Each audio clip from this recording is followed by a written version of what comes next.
Isa pong representative ng Muslim Youth Sector From Mindanao. from Mindanao. Allahu Akbar! Allahu Akbar! Allahu Akbar! A'udzu billahi minasyaitonir rajim. Bismillahirrahmanirrahim.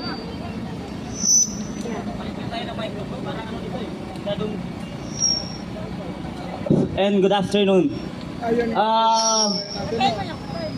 So, nakita nyo naman siguro, no? So, ito, ilang araw na namin itong ginagawa. Walang pahinga, walang tulog. Ha? Bakit namin ginagawa ito? Ginagawa namin ito, maipakita lang namin sa sambayan ng Pilipino na taas no kaming magsasabi na ikaw, Marcos Jr. ay bumaba na sa pwesto sapagkat hindi ka nararapat na umupo dyan sa Malacanang. Ha? Ilang araw na kami nandito. Di baling masulog sa araw. Di baling hindi makatulog ng maayos. Kahit kagatin pa kami ng dengue. Yung isang vlogger na nagsabi na kami ay bayaran, Sangkay TV, hampas lupa, insekto, walang pinag-aaralan.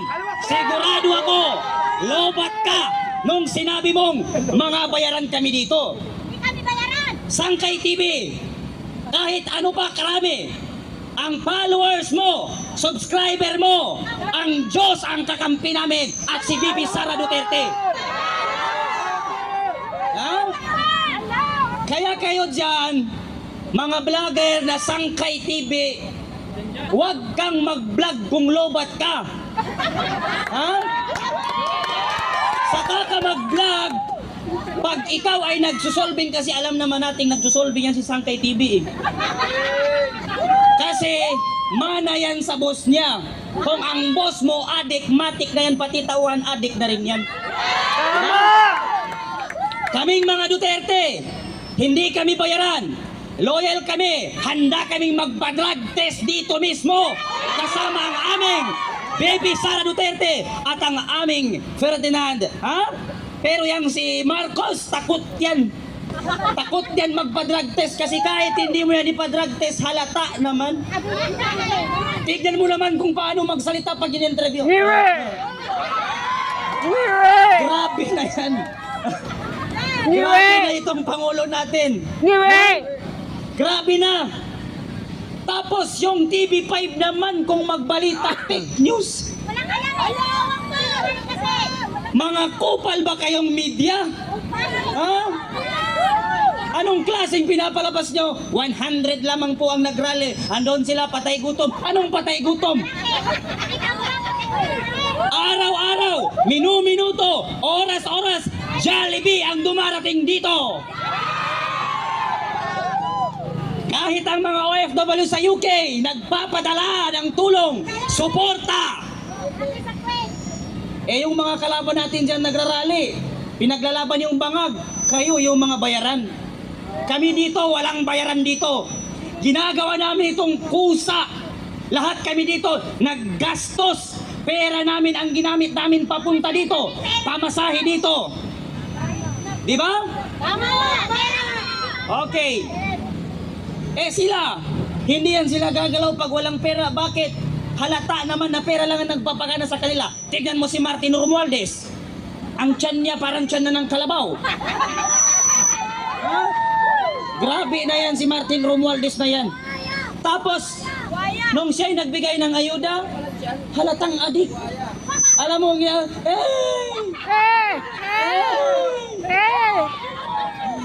Martin Romualdez, napakakupal ng ginawa mong yan.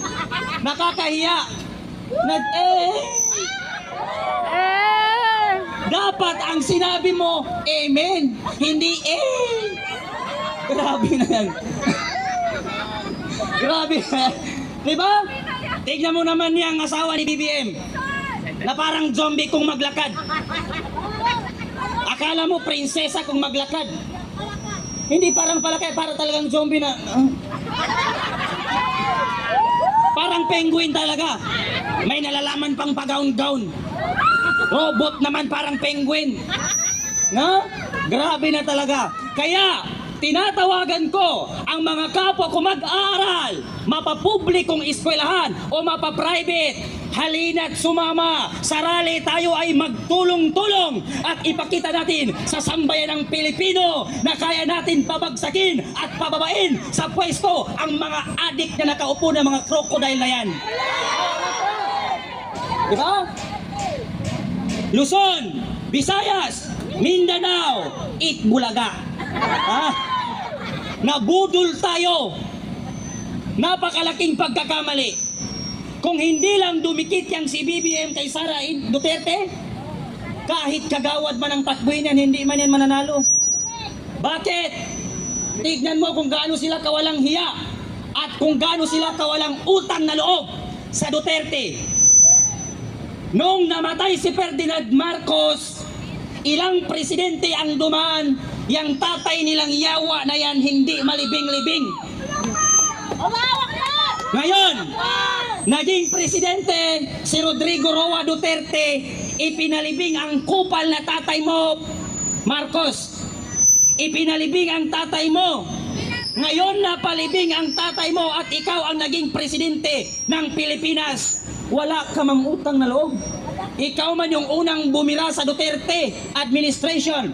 Tignan mo ang pinagkaiba noong panahon ni Duterte at ngayong panahon ni Marcos. Noong nangampanya si Marcos, pag ako ang nanalo, taas noong nagsasabi ang 1 kilong bigas ay 20 pesos na lang. Ngayon, Joke lang yun. ngayon siya ay naupo sa pagkapangulo. Ang 1 kilong bigas naging 60 pesos. Mas lalong mumahal, no? Tapos ano ang naging mura? Ang shabu, mura na ngayon. Shabu doon, shabu dito, shabu doon, red doon, shabu lahat. Bakit?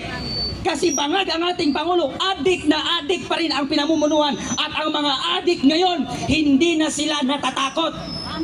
Tinatawanan lang nila ang presidente. Bakit nila tinatawanan? Kasi ang presidente mismo pag gino-question, tinatanong about sa mga problem ng community, ng bansa, kumakamot ng ulo. Kaya walang alam. Mr. President, anong dapat nating gawin? Kasi sa Bicol namamatay ang mga tao, nilulubog ng baha, abay lumingon ang kupal. Ano bang dapat nating gawin? Ikaw ang presidente tapos hindi mo alam kung paano mag-solve ng community? Tama! Hindi mo alam kung paano magbigay ng solusyon sa mga pinamumunuan mo? Tama! Dapat pala ang ginawa mo, nag-farm ka na lang. No? Dapat yun na lang ang ginawa mo. Kasi hindi ka pala marunong mag-solve ng problema ng bayan. Kaya ang dapat mong gawin, bumaba ka na dyan sa pwesto. Sapagkat hindi kami titigil hanggat hindi ka bumababa sa pwesto. Ngayon, walang bayaran dito. Walang gutom dito. Tingnan nyo naman ang mga tiyan namin, lumalaki na, lumulogo na ng Jollibee. Jollibee, Duterte tayo. Ngayon, sabayan niyo ako kasi kahapon meron din tayong ginawang kanta. Ngayon meron na naman tayong bagong kanta.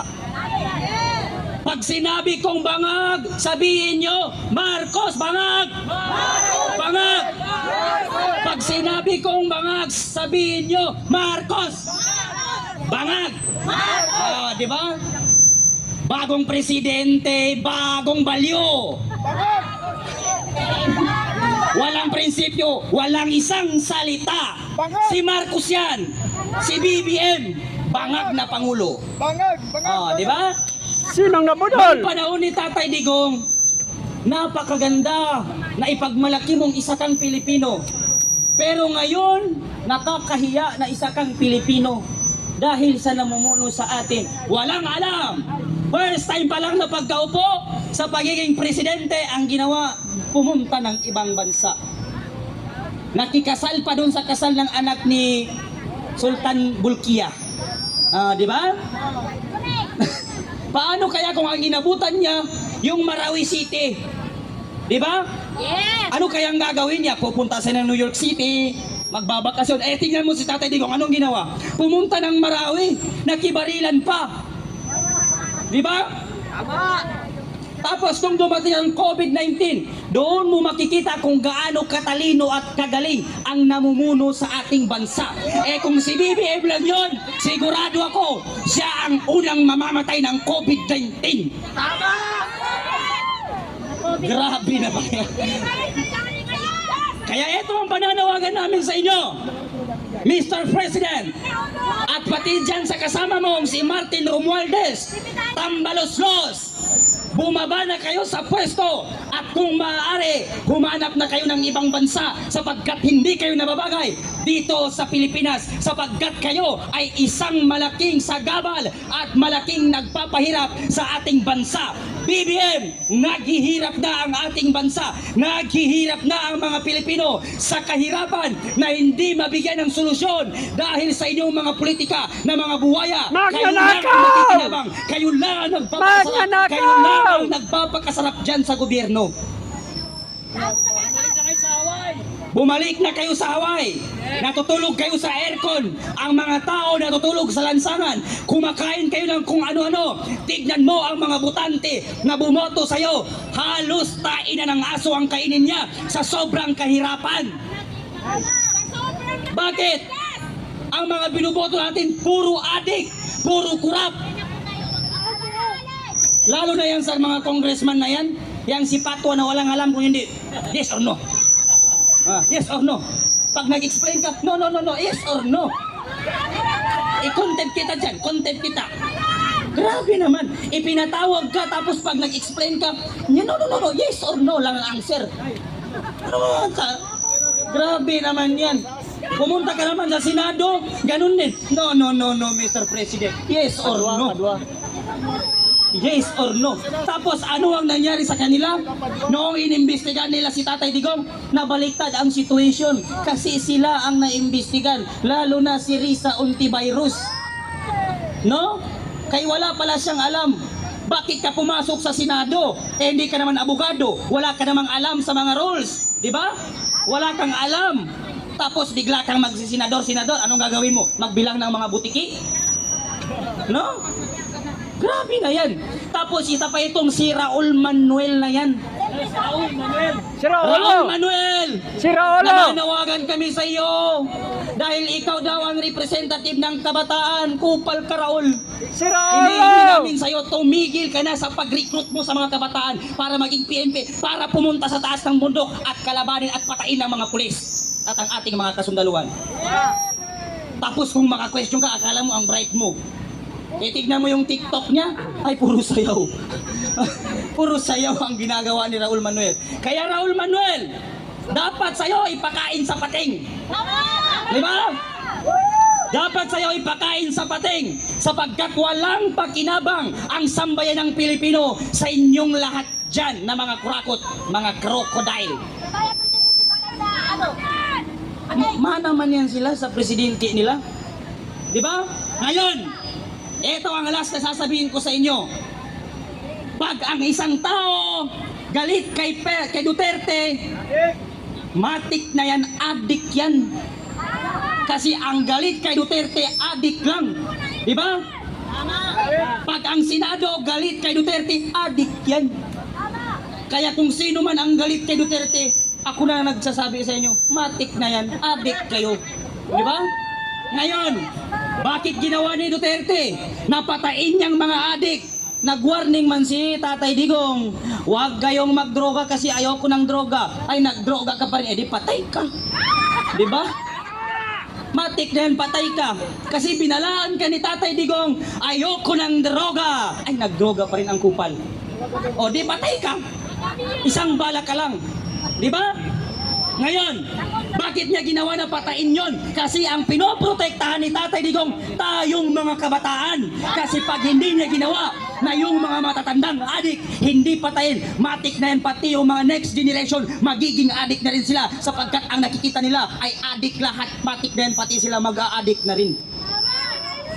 Kaya tayo ay magpasalamat ng mga kabataan at naupo at binigyan tayo ng Panginoong Diyos na isang matalino at magiting na presidente. Yan ay si Tatay Digong. At isusunod na natin ang mas matalino kesa kay BBM. Walang iba kung hindi si VP Sara Duterte na siyang magiging ating Pangulo dito sa Pilipinas. Huwag nating hayaan sa 2028 na tayo ay bumoto sa mga kritikong tao, sa mga adik na tao at sa mga buhayang tao na yan mga kapatid. Hanggang dito na lamang. Thank you.